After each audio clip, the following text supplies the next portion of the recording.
दोस्तों कहते हैं सफलता सिर्फ उन्हीं को मिलती है जिनके सपनों में जान होती है और ऐसा ही कुछ साबित करके दिखाया है आज के समय के एशिया के number one motivational speaker business coach और business trainer doctor Vivek Bindra ने, जिनके ऊपर यूं तो माता पिता का साया बहुत ही छोटी उम्र में उठ गया था, लेकिन उन्होंने अपने आप को इस काबिल बनाया कि आज वो लाखों लोगों को अपनी बिजनेस स्पीच और बिजनेस ट्रेनिंग से इंस्पायर करते हैं। दोस्तों आज की इस वीडियो में हम जानने वाले हैं डॉक्टर विवेक बिंद्रा जी के संघर्ष और सफलता के बारे में कि किस तरह से एक सन्यासी ने अपने आप को एक बिजनेस टाइकून बनाया। इस कहानी की शुरुआत होती है 5 अप्रैल 1978 में, जब उनका जन्म उत्तर प्रदेश के लखनऊ शहर में हुआ। वे जब महज 2.5 साल के थे तब उनके पिता की मृत्यु हो गई। पिता की मृत्यु होने के बाद उनकी माताजी ने दूसरी शादी कर ली और इस तरह से बचपन में ही उनके माता पिता का साया उनके ऊपर से उठ गया।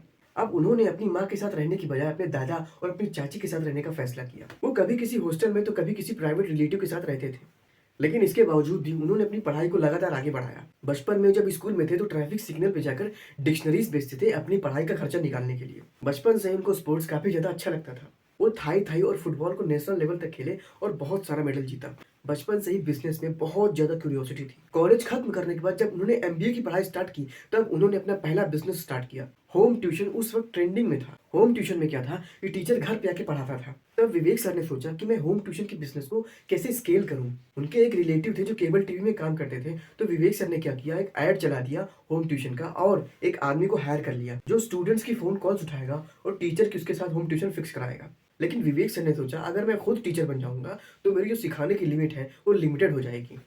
इसीलिए उन्होंने अपने एरिया के 10-12 टीचर्स को पकड़ा और अपने साथ टाइप कर लिया। जब कस्टमर की कॉल आती थी तब ये यहाँ से टीचर भेज देते थे। काफी लंबे समय तक इन्होंने बिजनेस किया, लेकिन जब इनका लंदन बिजनेस ऑफ स्कूल के अंदर मैनेजमेंट की पढ़ाई के लिए सिलेक्शन हो गया तब इनको लाखों रुपए की जरूरत थी। लेकिन इनके पास इतना पैसा नहीं था क्योंकि ट्यूशन बिजनेस से सिर्फ हजारों में ही कमाई होती थी। उस वक्त जब इनको बाहर जाना था मैनेजमेंट की पढ़ाई करने के लिए तब इनके पास इतना पैसा नहीं था। इनके किसी रिलेटिव ने इनकी मदद नहीं की। इनके माता पिता इनको पहले ही छोड़ के चले गए थे और इनका कोई सगा भाई बहन भी नहीं था। ये बैंक से लोन ले नहीं सकते थे। जब ये मैनेजमेंट की पढ़ाई करने के लिए नहीं जा सके क्योंकि लंदन बिजनेस ऑफ स्कूल के अंदर बहुत पैसा चाहिए होता है। एमबीए की पढ़ाई खत्म करने के बाद इन्होंने देखा ना तो इनके पिताजी हैं, ना ही इनके माताजी हैं और ना ही कोई सगा भाई बहन है जिसके साथ ही अपना बचा हुआ जीवन व्यतीत कर सके। जब इन्होंने अपने आसपास किसी को भी नहीं देखा तब ये भगवान की शरण में जाने का फैसला करते हैं। इन्होंने इस्कॉन में जाकर सन्यासी का रूप धारण कर लिया। वहाँ ये चैंटिंग करते थे, भजन करते थे, धोती कुर्ते में रहते थे, भिक्षा मांगते थे और उबला हुआ खाना खाते थे, लोगों की सेवा भी करते थे। इस्कॉन में विवेक सर का नाम था वेणु माधव प्रभु जी। इस्कॉन में भी इनके बहुत चर्चे हैं क्योंकि वहाँ के जो लोग हैं जो उनके साथ थे वो बताते हैं कि वेणु माधव प्रभु जी अकेले इतना डोनेशन करते थे जितना उनका पूरा ग्रुप नहीं कर पाता था, क्योंकि इनकी कन्विक्शन, बिजनेस की नॉलेज और भगवत गीता का पाठ करने के बाद इन्होंने इतनी सारी चीजें सीखी थी कि इनका दिमाग बहुत ही शार्प हो गया। ये इंद्रियों पर कंट्रोल करके ब्रह्मचार्य जीवन जीने लगे। इन्होंने इंद्रियों पर इतना ज्यादा कंट्रोल कर लिया था कि किसी को भी बात करके कन्विंस कर लेते थे। इसके बाद ये स्कूलों में जाकर भगवत गीता पर लेक्चर देने लगे। कॉर्पोरेट्स पे जाके बिजनेस की बात भगवत गीता से जोड़कर बताते थे।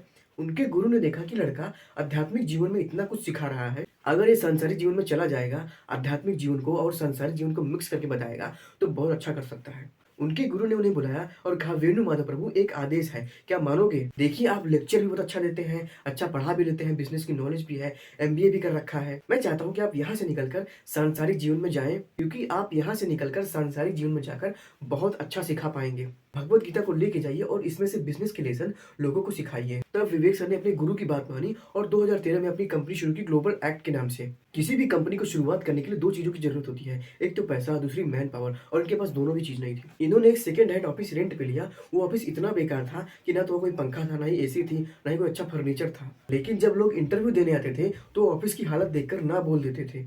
विवेक सर बोलते थे, देखिए हमारा इतना बड़ा विजन है, हम देश को चेंज करना चाहते हैं, हम देश को बदल देंगे। तो जो सामने इंटरव्यू देने बैठा था वो कहता था, पंखा भी नहीं है, एसी भी नहीं है, कैसे चेंज करेंगे?